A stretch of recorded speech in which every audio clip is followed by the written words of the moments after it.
Welcome, and thank you for joining us today. I'm Carolina Alarco, co-founder and chair of Latinos in Bio. Latinos in Bio has been a proud sponsor of the whole Boston Globe Health and Biotech Week 2023, which comes to an end today.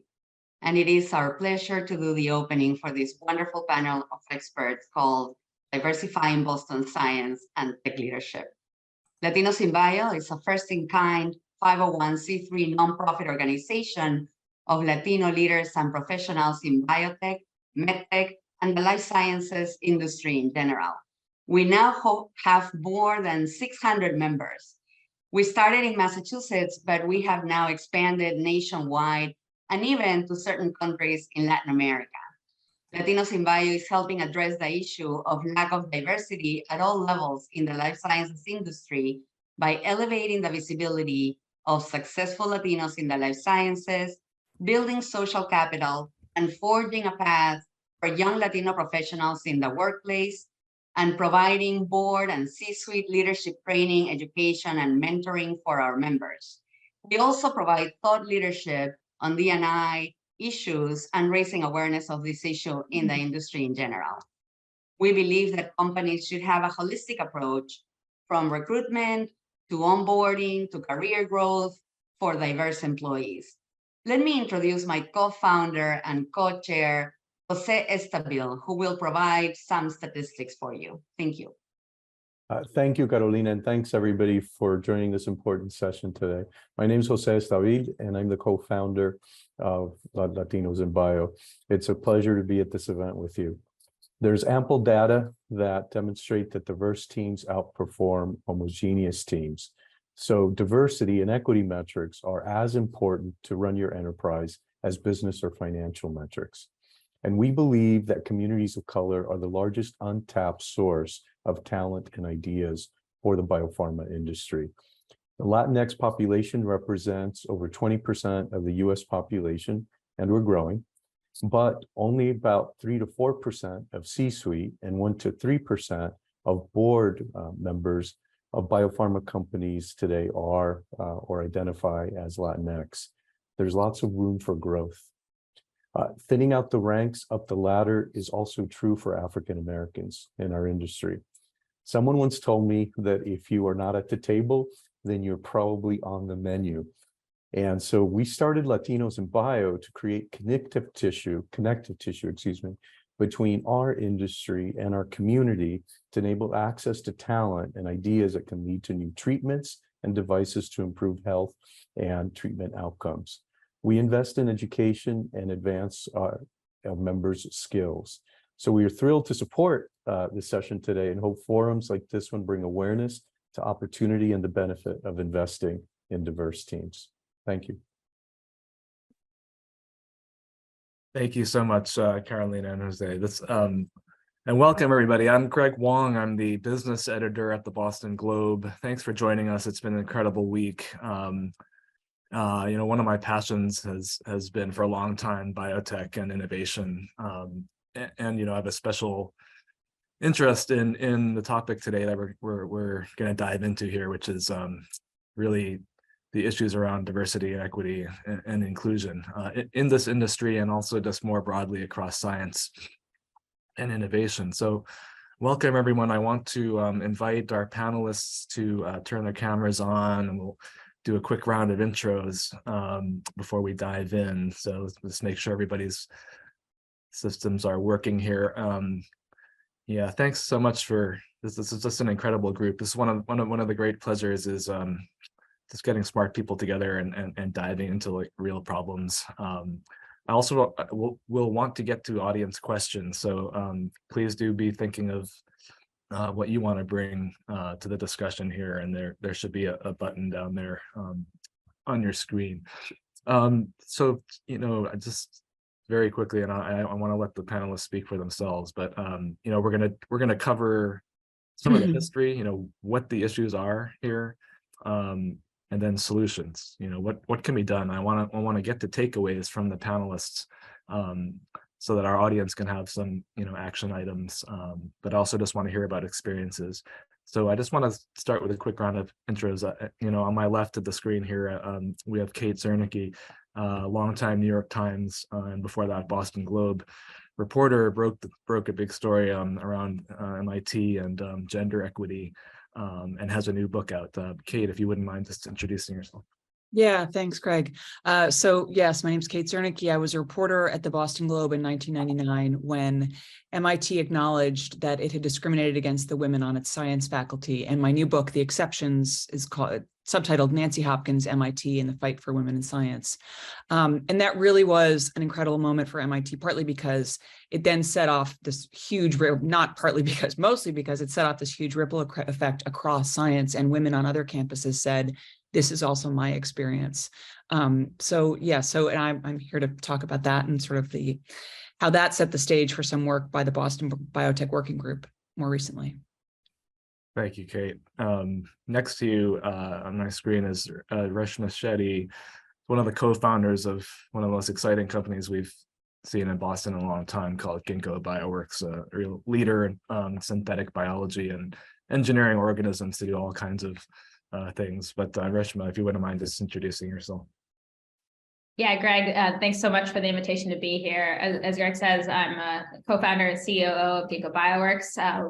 I started the company about 15 years ago now with some fellow MIT graduate students and my PhD advisor, and bootstrapped it initially, and now grown it to a publicly traded company on the New York Stock Exchange. So really happy to be here.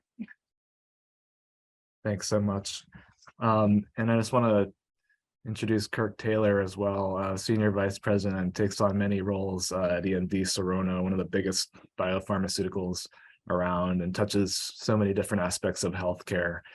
Kirk, I just want to welcome you, and if you could say a few words to the audience. Oh, thank you. I think you summarized it very nicely there. I'm Kirk Taylor, as Greg said, head of Regional Medical Affairs, SVP over at EMD Serono, which is part of Merck KGaA, Darmstadt, Germany, the North American arm. Very happy to be here. This topic has been near and dear to me for obvious reasons, but I have to say my first pharmaceutical job coming out of academic medicine at UCSF was at Pfizer. And I think that was in 1996, within 3 weeks of being at Pfizer, I was put on the Diversity and Inclusion Committee to try to figure out why they couldn't retain, attract, or develop people of color out of the research divisions in Groton, Connecticut, or New London. So this has been going on for quite some time with me, and I've been honored to be on this panel with these two incredible people. For Kate and Reshma, I'm really, really impressed and happy to be there. And of course, by Latinos in Bio, a friend of mine, Andrew Rodriguez, is on as well, and I worked with him not that long ago, so it's an honor to be with him. Thank you. Thank you, Kirk. So let's just dive in. I wanted to kind of start with a little history and metrics, and maybe Kate, just given your extensive dive into this, and we don't have to necessarily just talk about MIT, but this is a systemic issue. Yeah. So when I did this report in MIT, I think at MIT in 1999, there were two really interesting so the women had it started out with Nancy, and she had one particular problem about the commercialization of a course that had been taken away from her. So she wanted to have a committee to look at the resources. She began to speak to other women. They all thought there might be a problem. And this, like the scientists they wanted to have a committee that looked at the data. So they did collect data on salaries and lab space and grant funding and collective grants that people were going in on together, and whether women were kept out of that. And that data, along with their stories of marginalization, really did move the administration to make this announcement. When they produced this report, there were two really interesting graphs in that report to me. One was what they referred to as the pancake graph. So it was a total straight line. And that was the number of women hired between the 70s and the mid 90s. And it was a straight line. MIT, like a lot of universities, really did make a push on affirmative action in the beginning of the 1970s. That hadn't changed. So they had sort of stopped. They sort of thought like, okay, we had affirmative action. We took care of the problem. The other graph showed that, I think sometimes the assumption is, well, women just don't want to go into science and math, or they're not, some people will even say they're not good at it, although the data, of course, refutes that. But what the other graph showed was that, in fact, if you looked at the undergraduate level, in many cases, women were outnumbering the men. So it was not a case of women not being interested. Then you move to the graduate student level, still sort of equal, but getting more predominantly male. Postdoc level, much more predominantly male. Junior faculty, way more male. And by the time you got to the faculty level, you had 15 women in the School of Science and 100 tenured women in the School of Science and 197 men. So it's just like the disparity was huge. And again, this was the problem on other campuses as well. So I think just, you know, the first issue is just that the numbers are really low. This report, Nancy Hopkins was given an honorary Lifetime Achievement Award by Exonomy, which I think you all know about. And she and Susan Hockfield, who was the first female president of MIT, and Sangeeta Basha, who's also at MIT, now an institute professor, they looked around this room and were like, what's with all the men? I mean, it's just sort of, it's kind of this problem hiding in plain sight. So they came together to talk about how they can get the numbers up. I don't know if you want me to go into that now or if we'll sort of go into it later, but. Yeah, we can dive in a little later perhaps. Yeah. But yeah, no, go ahead and finish the thought. I mean, yeah, no, I was just going to say, so we've known that this is a problem, but I think we've also known that, you know, when you looked at what was happening with the numbers back then, again, it wasn't that women weren't interested or didn't want to do this work. One of the reasons the marginalization was happening was that science had, for so long, science and engineering had been led by men. The structure of labs is that the funding goes through the lab head in academic medicine. Because those lab heads were often men, they were referring to the people they knew best, who often tended to be men. So when you went to conferences, the people who'd been recommended to be on the panel were men. When you had people starting businesses, it was men. When you had investors coming in, they were talking to one man who referred them to another man, and it perpetuated itself. And I think that is honestly the problem that we're still dealing with now. yeah, I'm glad you established that. And you know, just touching on moving towards solutions, and some of those very prominent scientists you mentioned that are involved in efforts now to, you know, study. There was a striking figure in a recent report that if women at MIT had the same support as their male counterparts, that there would be something like 40 more companies that would have been founded. Yeah, so there are, women have been involved in 9% of commercialization efforts at MIT, women on the faculty there. So what that means is they're on scientific boards or they're starting companies, but they make up 25% of the faculty. So first of all, we should be concerned that they're only still making up just 25% of the faculty. But that said, they're excluded from these, or for whatever reason, and it may not be intentional, they're being excluded or left out of these commercialization efforts. And yes, the figure was that had they not been excluded, or had women been producing and involved in companies at the same rate, there would have been 40 additional companies since 2000. And you have to think about, like, what's the incredible technology that could have come out, you know, what life-saving technology or therapeutics could have come out of that work? Unfortunately, Reshma, you've got a company here which speaks to that, and you've come through this whole system. So, you know, I could get your sort of thoughts on your personal experience, but I know also we want to talk about what are the key reasons why we need to solve this. I think, I mean, I would echo everything Kate said, right? It's about untapped potential, right? When the world is facing a lot of big problems, right? And so the fact that we are not fully tapping into, underrepresented genders as a potential source of talent and potential drivers of solutions to our problems, when we don't sufficiently tap into other underrepresented minority groups, it's just, to me, it's just a tragedy, right? We're not leveraging all of that talent and motivation and drive to solve kind of this plethora of problems that the world is facing. And, you know, there's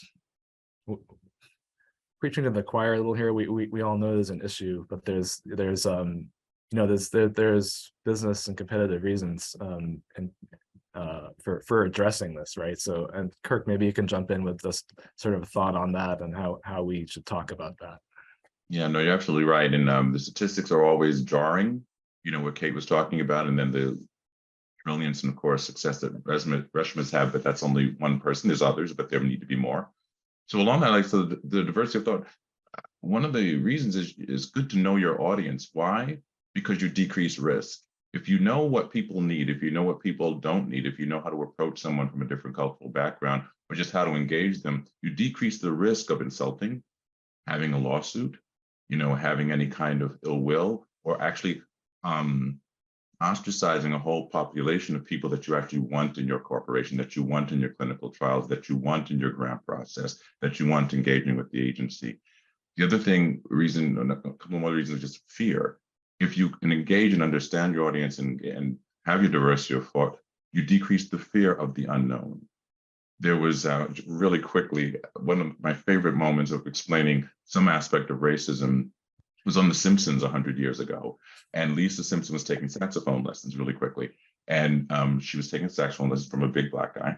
And Marge goes and didn't know this. And then she goes to rescue Lisa. She goes, oh my goodness. And she goes up to the guy and she says, sorry, sir, it's nothing personal. It's just fear of the unknown.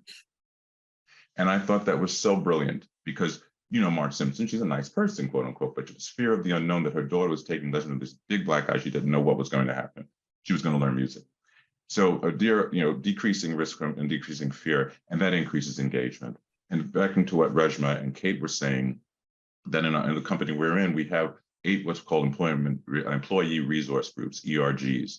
And these are affinity groups. And what they have been doing, especially since 2020, is allowing people with similar aspects, like the ones we see here on the line, to come together, to think, to drop their guard, to be themselves, but then bring their total selves to work. And I think that's very important. And one of them is leaders of color. Another one is rainbow, LGBTQ+. Another one is veterans.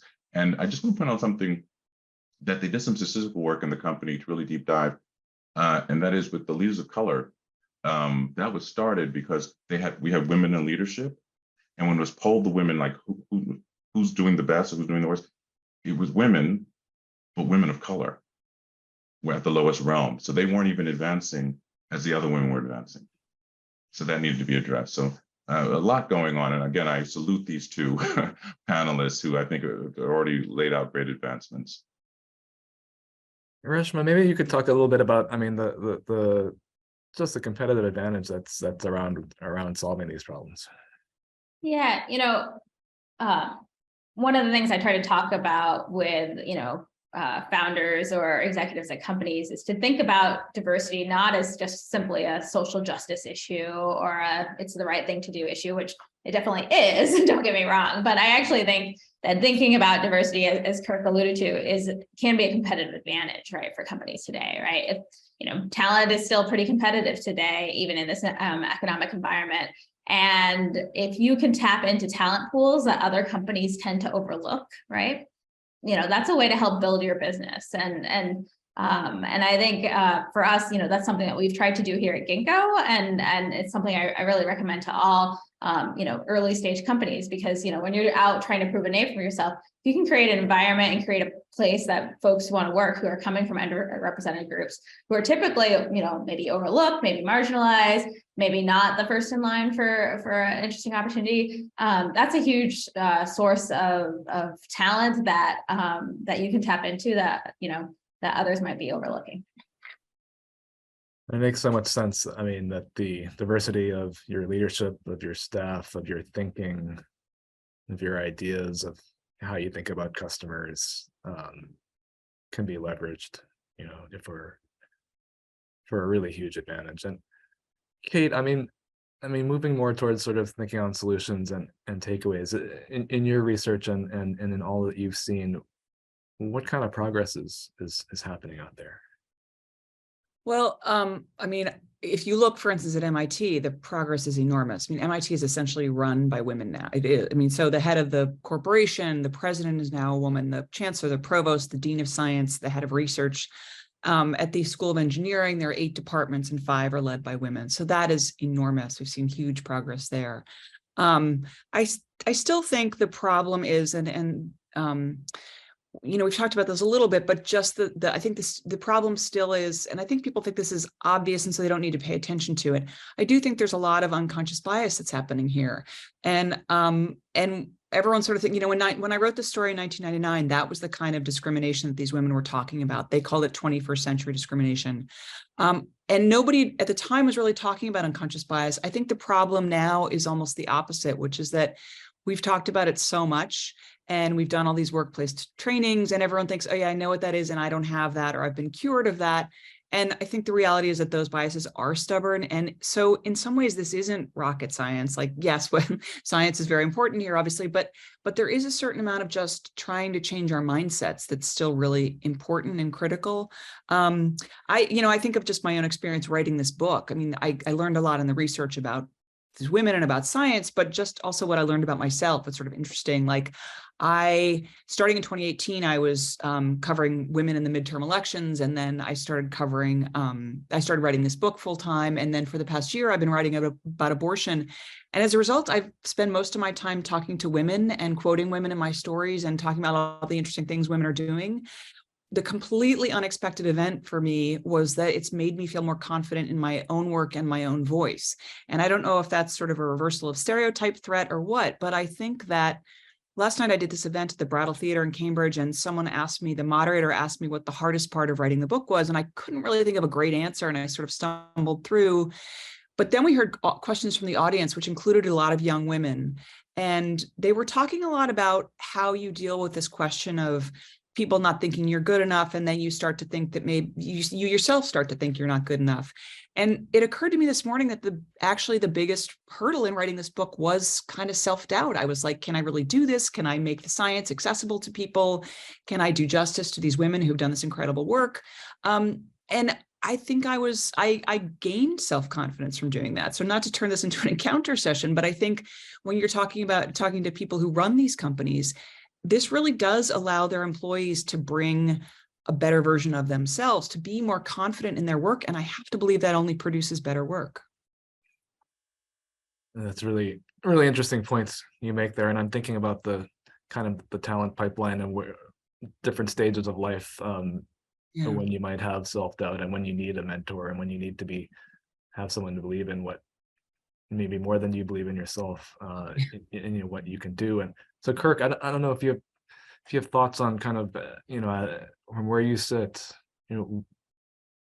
what can leaders do to have a positive impact and really make a difference on this pipeline at the earliest stages possible, or maybe at the levels that you're seeing? No, it's an excellent point, and I just building on everything that's said. I'm just sitting here nodding my head, saying it's all resonating so well. One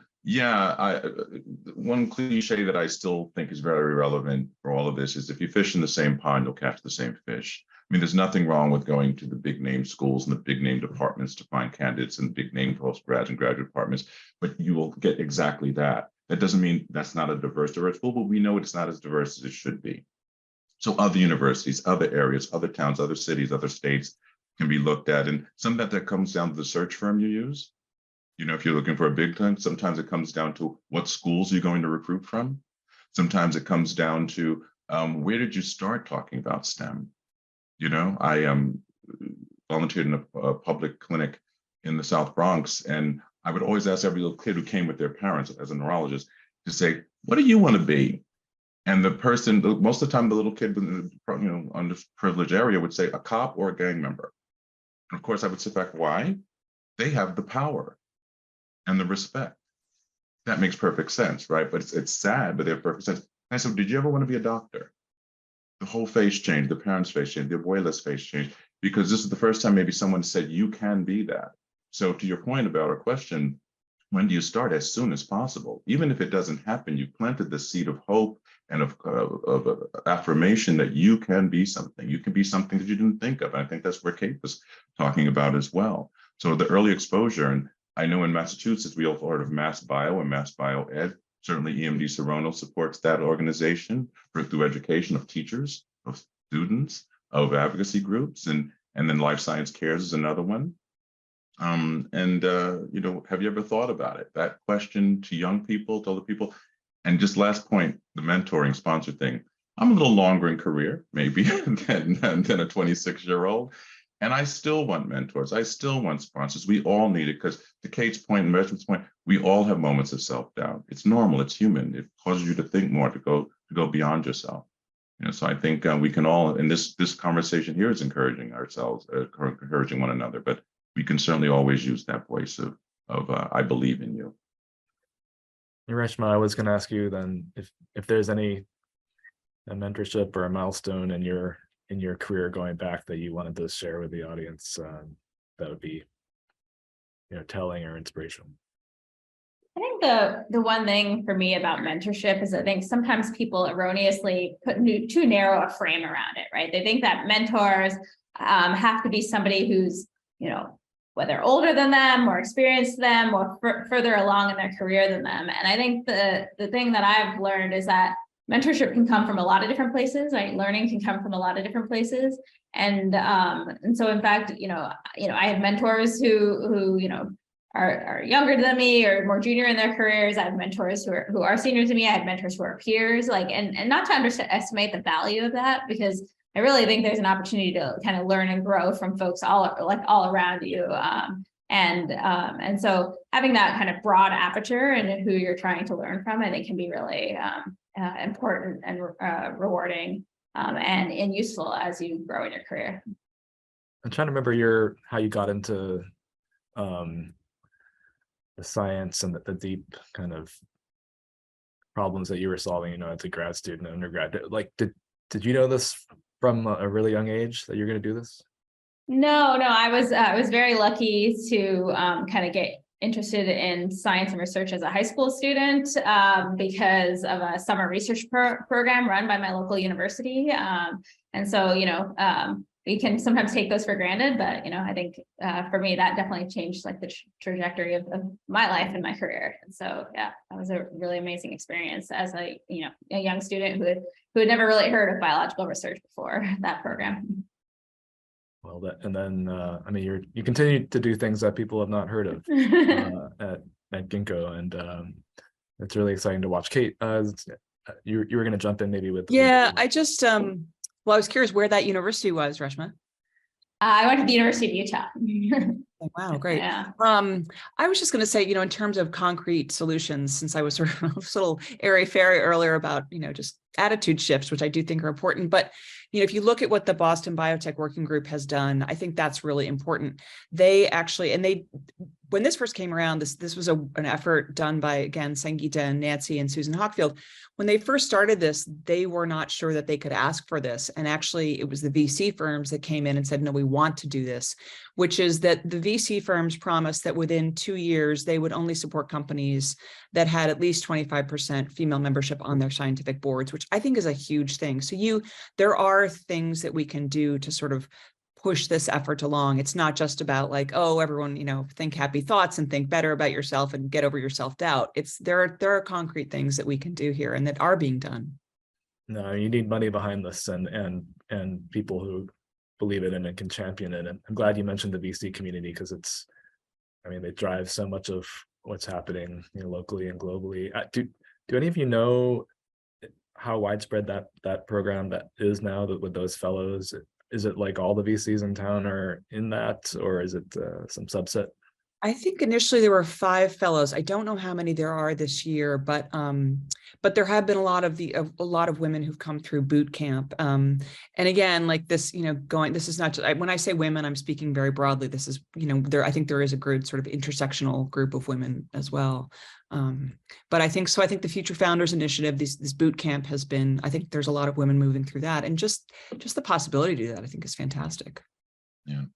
Go ahead. No, I'm telling you, couldn't agree more. And I know, like in Mass Bio and our own company and a couple of others, we have fellowships where we have the children or grandchildren who are interested in STEM can come in and actually get a scholarship for their studies, but also a summer job and a mentor, because we believe, that's the next generation.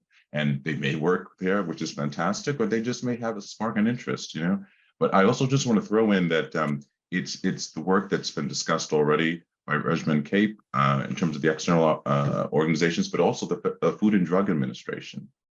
They passed recently a mandate in December 2022, the Omnibus Act, which says that pharmaceutical companies, biotech that want to file for a license under phase 3 trials for a new drug application have to delineate the demographics of their clinical trials population in terms of diversity and inclusion. So what numbers you have, this is huge, because it's no longer whimsical, it's no longer optional, you have to do this. And if you don't, in some areas, have the appropriate number of patients, they're going to say, well, this may be a post-marketing commitment.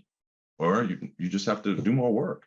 And I think that's huge in terms of getting diverse populations, people, brown and Black patients, female patients into certain studies in certain therapeutic areas that haven't been studied before.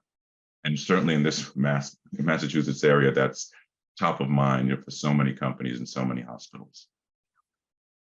I'm glad you bring up the broader issue of scale and making an impact kind of at scale there, Kirk.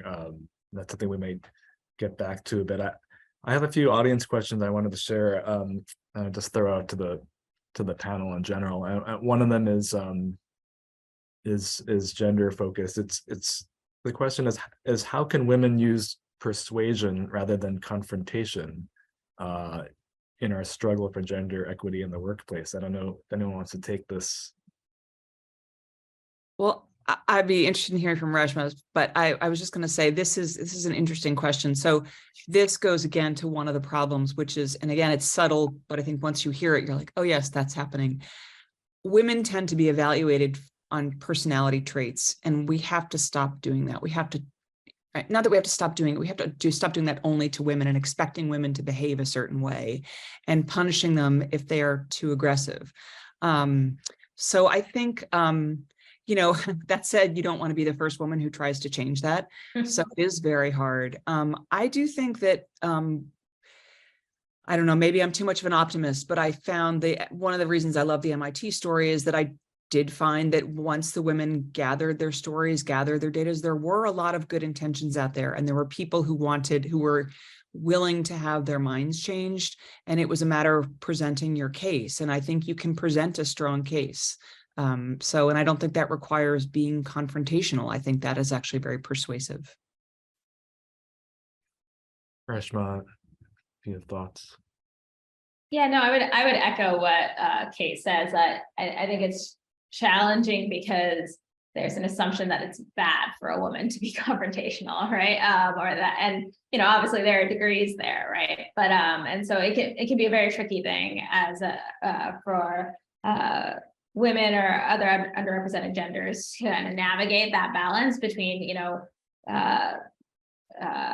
coming off decisive or assertive or as a quote unquote good leader versus also showing kind of the amount of empathy and care that like most people expect, particularly from leaders from underrepresented genders.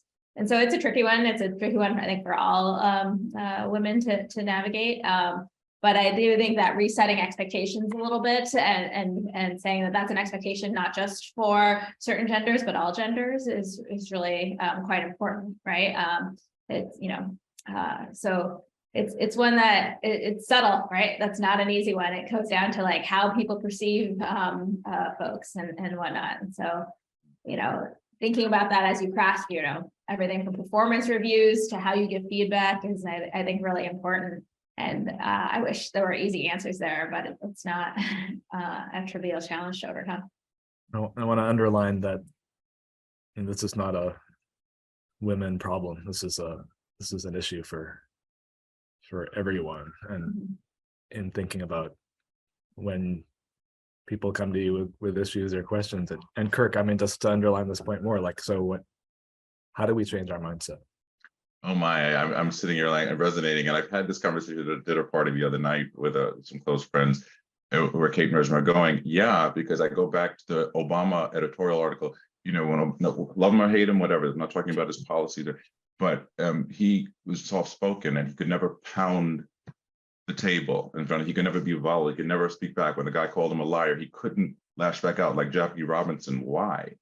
Because the stereotype of the angry Black man is not tolerated in the boardroom, in the meeting room, in the bathroom, in whatever room. And I've experienced that myself, that you have to be polite. You have to be not perfect. And if not, then you're seen as hostile, can't work with him. Oh my goodness, I'm afraid of him. He's scary. Listen, you get that. So it's absolutely true. And, there are other stereotypes, there are Asian male stereotypes, all types of stereotypes that are unfair. And it does, to Reshma's point, come into the review process, it comes into the promotion process, it comes into the you want to be around me process. And so I hear what Kate and Reg were saying, and say, I'm right there with you, because I too, have been told you have to, calm it down, because otherwise you're seen as threatening and we just can't work with you. Solutions, let's talk. Let's get around each other. Let's have these unconscious bias conversations. Let's have unconscious bias training, And a friend of mine once said, yeah, well, they were conscious when they said it. So is it really unconscious? So let's work with that one. There used to be this thing called benign neglect. I think that was in the 90s, of 1990, 2000, where you could apologize for something by saying, oh, but it was benign neglect. Well, it was neglect, So I think we should realize when things just have to be called out and have those difficult conversations. Really good point. And you bring up trainings, and like, how do you do these trainings in a useful way that's they can be hit or miss. They can work really well, or they can alienate people. And so yeah, you have to think in your organization, like, what's the best way to get this communication going. But I would say, just to interject there, trainings are useful, and they set a baseline, and I think they give people like language and tools to talk about problems like unconscious bias.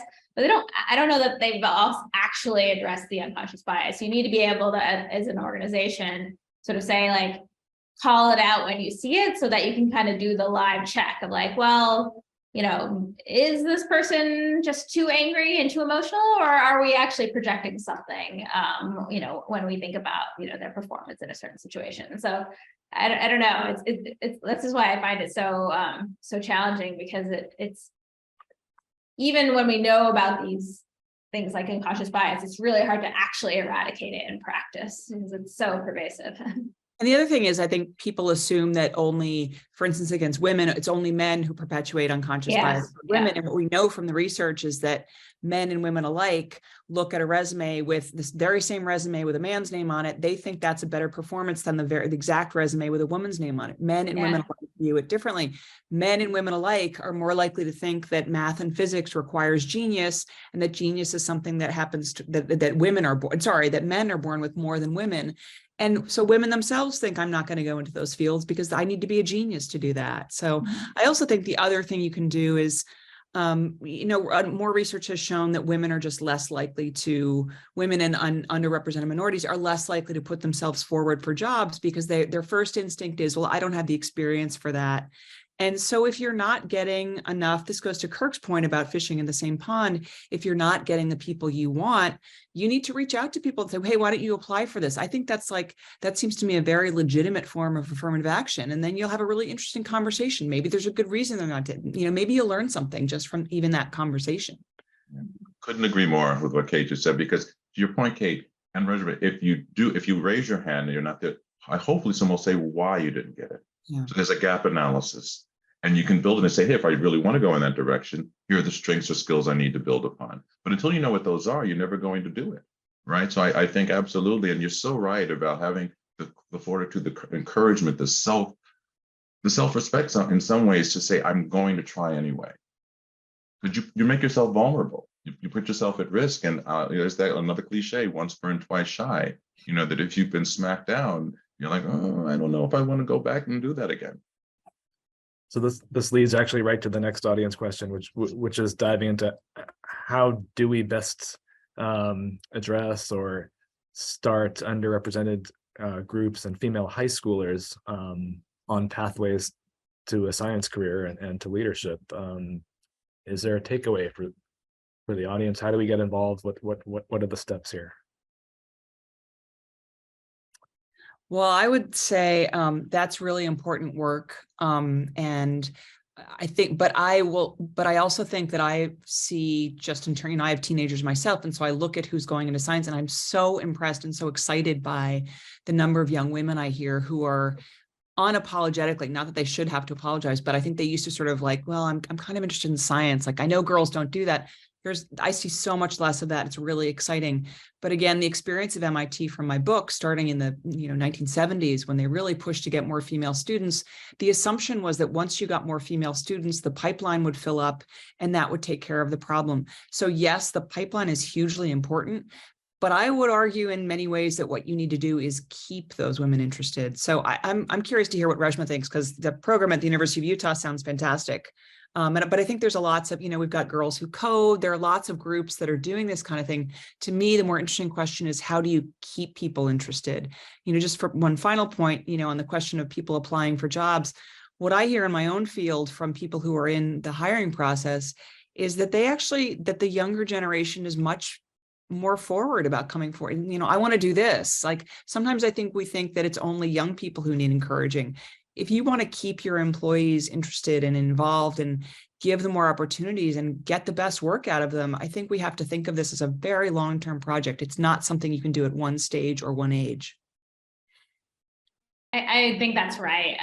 We actually have a lot of underrepresented genders going into science and math and engineering disciplines, kind of at the more junior levels. I think, but it tends to be something that kind of, people call it the leaky pipeline problem, of course, right? And I think, for me, that it actually kind of tallies with my own experience. Honestly, like, I wasn't aware of gender bias that much through undergraduate, even through graduate school. It really only manifested itself for me, like, as I progressed in my career, right? Because early on, I'm not a threat to anyone. I'm just another, undergrad. I'm just another grad student in the room.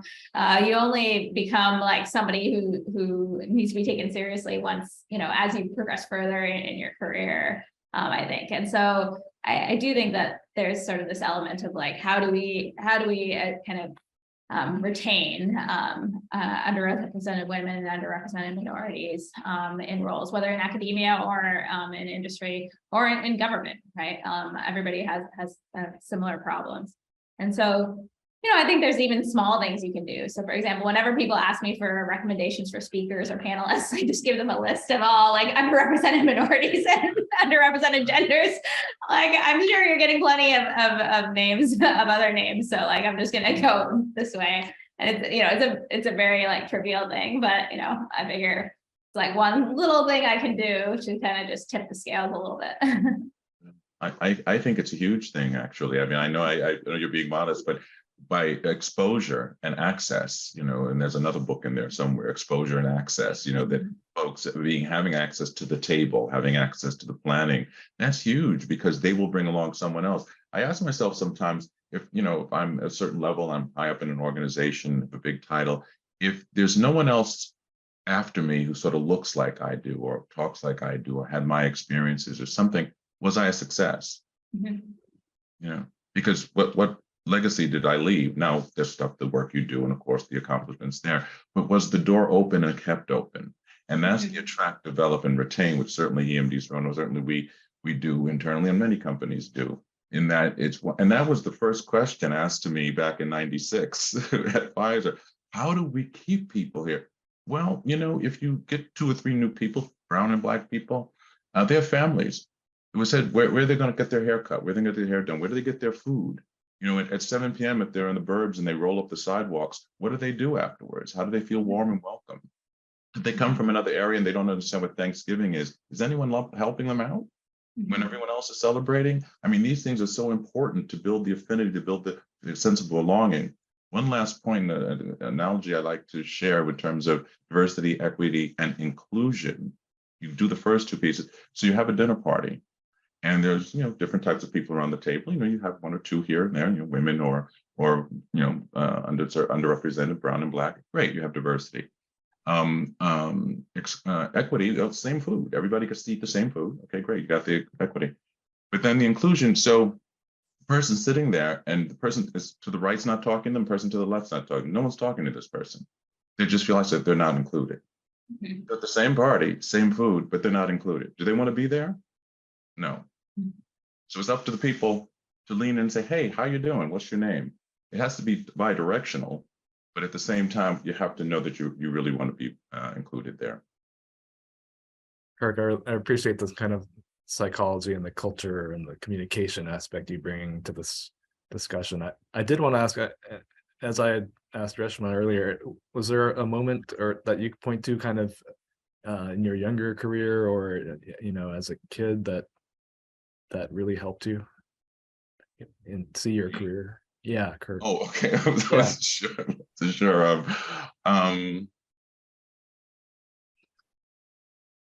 always wanted to go into medicine, so I'm a neurologist. I did that, which is great.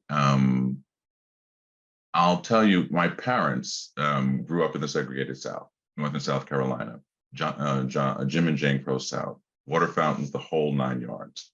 And they were both part of the Northern migration in the 50s and met in New York.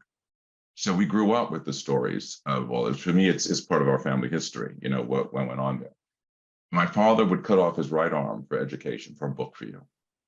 You need a book, and then, you know, we were able, you know, we're working class global people. We had food and clothing, you know, we weren't that, but still, you need a new pair of sneakers. You have sneakers. You have a coat. What are you talking about? So that type of stuff, no, you weren't going to get, but education, because that was the way up and out. So that, to me, overall in the household, and I have 2 older brothers and a younger sister, same thing. This is how, you know, so he could probably not have had the opportunities, definitely, that I have had, doors that have opened for me and those that I opened for others. So I think from that perspective, it's the next generation. I always think, what else? What can I do to make it easier for the next generation? And the lessons, you know, learned from what he said to me, you know, along those years. So I think overall, both my parents, you know, that's it. And then I one godson said, well, Kirk, you know, not everybody's good at school, which is fair. You know, so you have to then tailor it to what the person's good at. And maybe, Greg, that's one of the other points, that what I'm doing, what Kate's doing, what Rejma's doing, what you're doing may not be the best for person X or child Y. So what is right there? You know, we need all types of professions and hobbies and personalities to really succeed in this world. And that gets back to the point I think Kate made of, you have to value the person, you know, meet them where they are. And that goes to industry and organizations. People do their best work if you let them be themselves. I want to open up to the audience. There is a Q&A button if you want to submit a question. So please do. But in the meantime, I saw an interesting question, which made me think, you know, what does this world and what does your world look like if we get this right? Like, you know, is it perfect parity of, you know, 50-50 leadership? But what is the ideal? What are we shooting for here? What are the outcomes? Like what are the big outcomes scientifically, business-wise, societally? Like, is there a way to think about that? I don't know, Kate, maybe. Sorry to put you on the spot. No, it's okay. I'm just thinking, I was thinking that I'm not the biotech person, so I'm probably not the best to talk about business, but you know, in my own field, it's interesting. Over the last couple of years, I work on the national desk at the New York Times, and suddenly it's run by women. It's fascinating. And sort of, why didn't we do this before? Not that there's something different about it. But it's just, I do think that numbers, starting with numbers, I guess when I started the book, I said that numbers weren't everything because of the fact that I saw how it wasn't enough to just have more female undergraduates. But I do think numbers and representation are really important. I mean, I guess, what would it look like perfectly? You know, I also think another change is just that one of those women said, so for a time there was a male boss and one of the deputies was a woman, and she said to him, if you look at the front page of the newspaper, it's often, you know, if it's a big news day, you would often look and you would see that the big stories all the stories sometimes on the front page were all written by men, and the inside features were the ones that were written by women, right? So in the 50s and 60s, this was really a problem, and it was like women only wrote about fashion and food. So we started letting more women into the news stories, but we still tended to see, even a few years ago, I talk about, if you remember, there was a big shooting at the Country Music Festival in Las Vegas, and there was the lead story, which was that's the lead all, what we call, and that's where all the facts are and the roundup of the news. And it really requires like keeping your eye on everything and knowing what's going on. And then there was a story next to it, which is the story about the victims and, their lives that were lost. Again, an important story, but tends to be sort of softer and featurey. The news story was written by men. The feature story was written by women. So what this one editor did was she said to this male editor, she said, so-and-so woman can write a lead all. And it was like, oh, oh, it's like, and so now she does all the time and she's fantastic at it. And, so I guess it would just be opening more doors and letting more people who haven't been allowed the chance to show what they can do, show what they can do. So yeah, I think I'd like to hear about the biotech, what you think it would look like, because that is an interesting question to me too. Reshma, maybe take it. Yeah, I mean, I do think that setting quantitative targets honestly is useful, because it's the only way to really know if you're, if change is happening, and you got to set quantitative targets at kind of every level, right? So, the VCs from junior associate all the way up to partner or senior partner or founding partner or managing director or whatever it is. At the companies, it has to be all the way up to, through the CEO and the board, and so on. But then I think the question is, what kind of impact would you expect to see if you actually achieved that, that aspiration? And I'd like to hope that what you would see is that there are a lot of problems, whether in health or other areas, that disproportionately impact underrepresented groups that just don't get the dollars and the attention, right? Like I remember hearing from someone who was at a big pharma company, and they were interested particularly in women's health and funding startups in women's health. And they were like, we have talked to every women's health startup there is. And there's 5 of them, and the reality is these are huge markets, right? These are huge problems. But the difference in funding and attention and research dollars all the way from the very beginning through commercialization is just dramatic, right? If you think about the disparities in health outcomes and how patients, of different, racial or ethnic backgrounds present differently in hospitals, right? And, and they don't get the care they need, right? There's a lot to solve there. And so I'd like to hope that if we could actually achieve the numbers such that at all levels of power, it's a reflection of society as a whole, you would then see a knock-on impact on problems for all underrepresented groups getting the amount of attention and dollars and investment needed to make an impact on whether it's health outcomes or something else. Yeah. Kirk, we could talk about medicine and equity. Oh, all day. Yeah. Kirk, I don't know if you have any takeaways from this. All day. I mean, quickly, I totally again agree with the metrics. You need something concrete. It's hard because it's a subjective in some ways, but clearly objective in others. And I know in EMD, we, the company, and again, Mayor KGaA, Darmstadt, Germany, the CEO said that we will have a target for gender parity as well as pay equity, by 2030. We have a target, and everyone is supposed to march to that target in all 3 sectors of the organization. And again, here in North America, EMD Serona, we're certainly doing that. Is it easy? No, if it were easy, it would have happened already. But it's something that the company has put its nickel down on, has backed and supported. And post 2020, I don't know what company didn't put on LinkedIn that there's now going to be a diversity, equity, and inclusion officer. There's going to be these targets post George Floyd, Breonna Taylor, and Maude Aubrey, et cetera, on and on. And now I just read an article that some diversity officers are being let go because these are tough times, economically speaking. So you wonder, where was the commitment? Well, we have ours. Ours is in place, and we're still very much, as per this conversation, others trying to do it. So I'm hoping maybe the conversation, one metric for success is when we don't have to have this conversation. I don't think we have any conversation that should people get paychecks.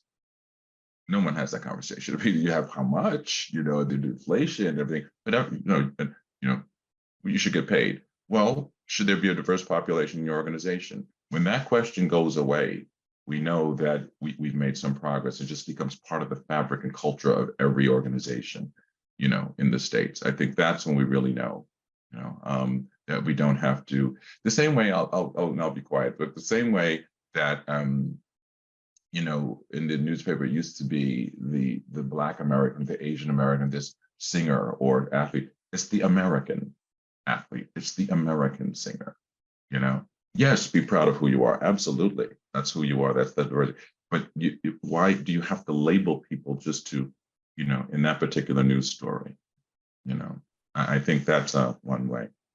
I remember when I was in 2001, I think it was, I was doing a piece for the New York Times Magazine, just an interview with the first 3 female presidents of the Ivy League. So it was Judith Rodin at Penn, Ruth Simmons at Brown, and Shirley Tillman, who's of course a molecular biologist at Princeton.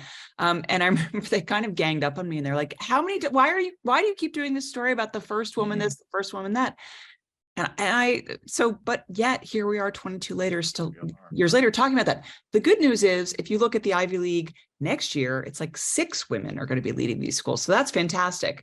So maybe we're moving toward the place where we don't have to talk about the first anymore, because there's a lot of burden, obviously, of being the first. But yeah, I would echo that point. Maybe when we don't have to have this conversation anymore, it's hard. The one thing I will say about biotech and science, I would just quote Bob Brown, who's the president of Boston University. He was at MIT when the women were doing this program, when they were doing this committee, and they were putting daycare. Bob was the one they went to set up daycare centers, and he did a lot of that work, important work on campus. And he said to Nancy Hopkins, he said, Nancy, we're engineers. Engineers fix things. So I like to think that, I come from a family of scientists. I like to think that scientists have a natural inclination to fix things, to do something. So I like to think that in this, there's at least a willingness in this field, I like to believe. I want to thank you all. There's a couple of questions that I don't think we're going to be able to answer. I want to throw it out to the audience because folks have written in. One is just a reference to a cool play that came out in 2021 called Young Nerds of Color, out of the Catalyst Collaborative. It's like a partnership between Central Square Theater and MIT. And it just involves many interviews with BIPOC scientists. So Young Nerds of Color, shout out to that. And then just an issue that, maybe there's an assumption that women don't, or other underrepresented groups don't even apply for certain positions, but in fact, and I don't think we're necessarily saying that, but in fact they do, and are often rejected for reasons that we can go into, but and just trying to find support for that, and how do you get past that obstacle? I just want to throw that out there. I know this is not like something we can answer right now, but there's just roadblocks at every step of the pipeline, right? Every step of climbing the ladder. So anything we can do kind of as leaders and as mentors and as friends and collaborators to support on that, and to be constructive. So I do want to thank you all. I want to thank Kate. I want to thank Reshma and thank Kirk, and then and the audience for tuning in. And I'll turn it back to Latinos in Bio to close us out here. Great, thank you, Greg, and obviously Kate, Kirk, and Reshma. It was amazing to hear your personal stories and how you brought some of these issues to life. I think it was wonderful for you guys to share some of your personal history with everyone. It certainly gives us a better sense of some of the challenges you guys have faced and some of the things you guys are doing actively to continue to promote diversity here. One of the comments that was made that really resonated with me, and I wanted to kind of reinforce this, I think Kate, you had mentioned something about, at some point, it was all about men talking to men, whether it was investors talking to fellow investors or to CEOs or what have you. And there is that need to break, if you will, that connection, and for folks to expand that circle of intimate connections that they have, because it's that trust that they have with that community that's going to make it easier for them to connect with an expanded community.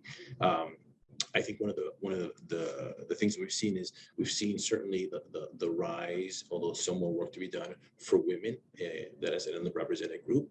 And I think a big part of that is many people can associate with, well, I have, a wife or a mother or a sister or a daughter. And so there's a personal connection and an observance perhaps that those people have struggled in their career and what one can do for that. And I think equally, we need to kind of break those silos that may exist where those connections could be stronger with other underrepresented groups.